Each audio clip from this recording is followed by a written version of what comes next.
दोस्तों जय मसीह की। आज मुझे आपके बीच में कुछ बातों को प्रस्तुत करने में बड़ा आनंद हो रहा है। मैं आज आपके बीच में शांति के विषय में कुछ बातें रखना चाहूँगा। शांति के विषय में कुछ बातें बोलने से पहले मैं आपके बीच में एक कहानी बताना चाहता हूँ। एक राज्य में दो चित्रकारों को बुलाया जाता है राजा के सम्मुख, और दोनों के बीच में एक कंपटीशन लगाया जाता है कि कौन सबसे बेहतर शांति का चित्र बना पाएगा। दोनों के बीच में जब कंपटीशन को रखा जाता है तो एक व्यक्ति बहुत ही सुंदर तरीके से झरने, नैसर्गिक वातावरण और सुंदर सुंदर बातों को अपने चित्र में दिखाने की कोशिश करता है।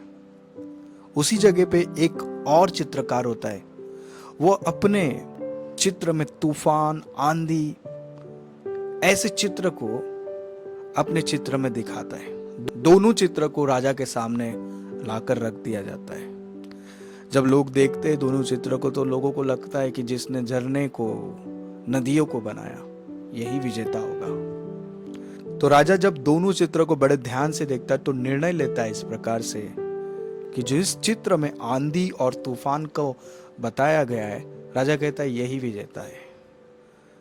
लोग बहुत शौक हो जाते हैं और वो सोचने लगते कि इसमें शांति का कहाँ पे कुछ बातें बताया गया है। लोग आश्चर्यचकित हो जाते और लोग मिलकर राजा को सवाल करने लगते। वो चित्रकार भी सवाल करने लगता है कि मेरे चित्र में क्या कमी थी, शांति का प्रतीक तो मैंने दिखाया।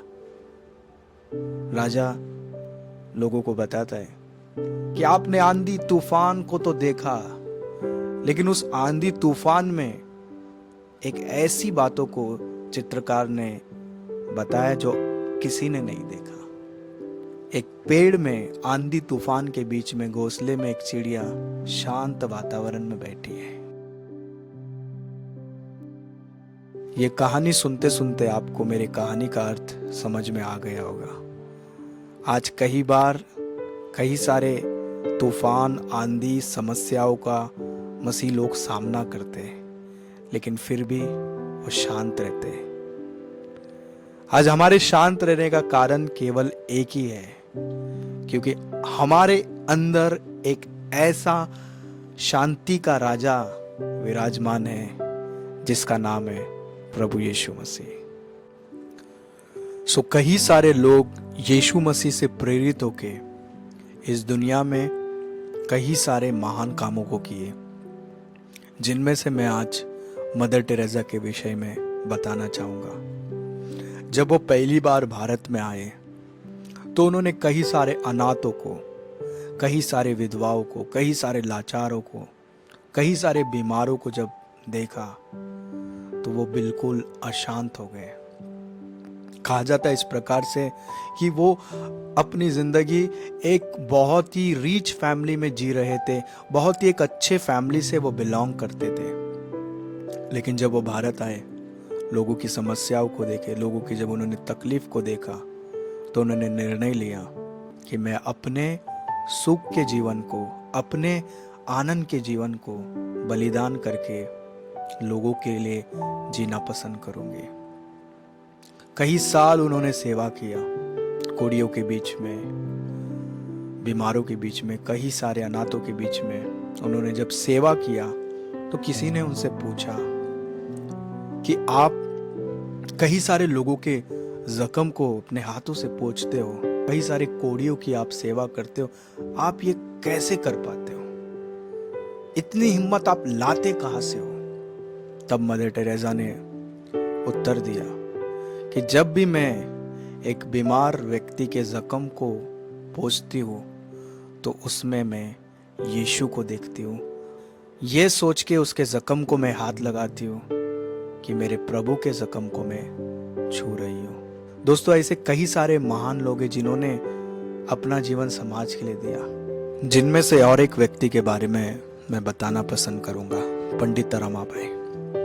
पंडित रमाबाई एक ऐसे महान व्यक्ति थे जिन्होंने कई सारे विधवाओं के लिए अपना जीवन बलिदान किया। कई सारे विधवाओं के जीवन में एक नई आशा को, एक नई उम्मीद को लेकर आए। कई सारे विधवा जो अपनी ज़िंदगी में जीना चाहते ही नहीं थे और उनका कोई सहारा नहीं था, बस समाज ने उनका इनकार कर दिया था। और एक ऐसा समय था जिस समय के लोग महिलाओं को कभी भी आगे आने नहीं देते थे, हर बार महिलाओं का तिरस्कार करते थे। एक ऐसे समय में महाराष्ट्र में से अगर कोई महिलाओं के हक के लिए खड़ा रहे तो उनका नाम है पंडित रमाबाई। ये वो महान लोग हैं जो प्रभु यीशु मसीह, जो शांति का राजकुमार है, उनसे प्रेरित हुए। दोस्तों, मैं आज आपको केवल इतना ही बताना चाहता हूं, आपकी जिंदगी अगर दूसरों के काम आती है तो आपने इस दुनिया में सच्ची शांति को पा लिया है। कौन है जो दूसरों के लिए जीवन जीता है? कौन है जो अपने जीवन को सेक्रीफाइस करके, बलिदान करके दूसरों के लिए जीना पसंद करता है? वही जी सकता है जो यीशु मसीह से प्रेरित हुआ है, क्योंकि बाइबल बताती है मुझे और आपको शांति देने के लिए खुद यीशु मसीह ने कांटों का मुकुट पहन लिया। मैं आपको यही बताना चाहता हूँ, अगर आज अपने जीवन में आप एक अशांति की जीवन को जी रहे हो तो निराश नहीं होना। यीशु मसीह शांति का राजकुमार है, वो आज आपके जीवन में शांति को देगा और आप अपने जीवन में शांति से भरपूर होगे।